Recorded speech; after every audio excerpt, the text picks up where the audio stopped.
سلام أعزائي محبيكم من اسمي سعد أمين زوجي عندي خاصة برياضة كرة القدم كرة السلة كرة اليد يعني جميع الرياضات جميع لاعبين ولاعبات ومدربين ومدربات يعني دعمونا بلايكات كومنتات فولو اشتراكات وأنا بزاف صفحات مجموعات وقاعد لابد يعني تواصلوا معايا فقط اكتبوا في التعليقات وإن شاء الله نتحدثوا وندردشوا ونناقشوا لما لا بخصوص الرياضة عندنا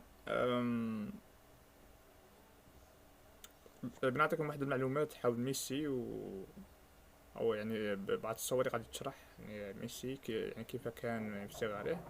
وإذا عجبكم فيديو ربما سنعمل سلسلة من يعلم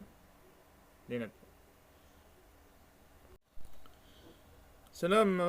أعزائي محبيكم من اسمي سعد أمين زوجي عندي خاصة برياضة كرة القدم كرة السلة كرة اليد يعني جميع الرياضات جميع لاعبين ولاعبات ومدربين ومدربات يعني دعمونا بلايكات كومنتات فولو اشتراكات وأنا بزاف صفحات مجموعات وقاعد لابد يعني تواصلوا معايا فقط اكتبوا في التعليقات وإن شاء الله نتحدثوا وندردشوا ونناقشوا لما لا بخصوص الرياضة عندنا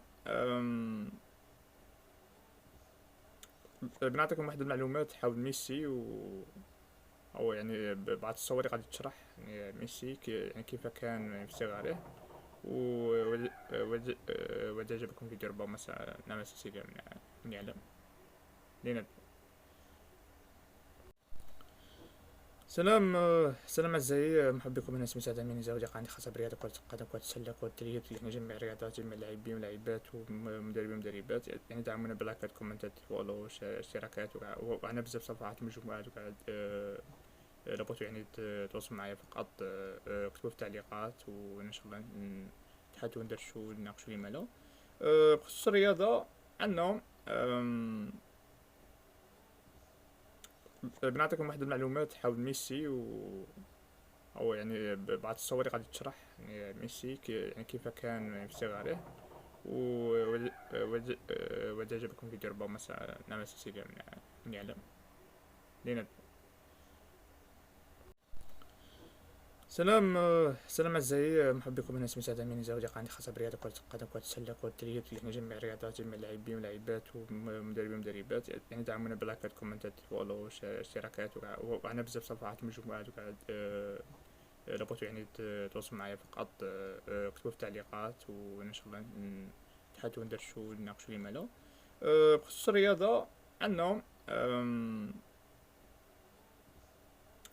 بنعطيكم واحد المعلومات حول ميسي او يعني بعض الصور اللي غادي تشرح يعني ميسي يعني كيف كان في صغره وإذا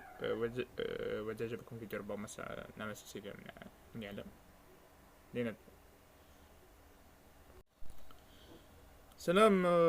أعزائي محبيكم من اسمي سعد أمين زوجي عندي خاصة برياضة كرة القدم كرة السلة كرة اليد يعني جميع الرياضات جميع لاعبين ولاعبات ومدربين ومدربات يعني دعمونا بلايكات كومنتات فولو اشتراكات وأنا بزاف صفحات مجموعات وقاعد لابد يعني تواصلوا معايا فقط اكتبوا في التعليقات وإن شاء الله نتحدثوا وندردشوا ونناقشوا لما لا بخصوص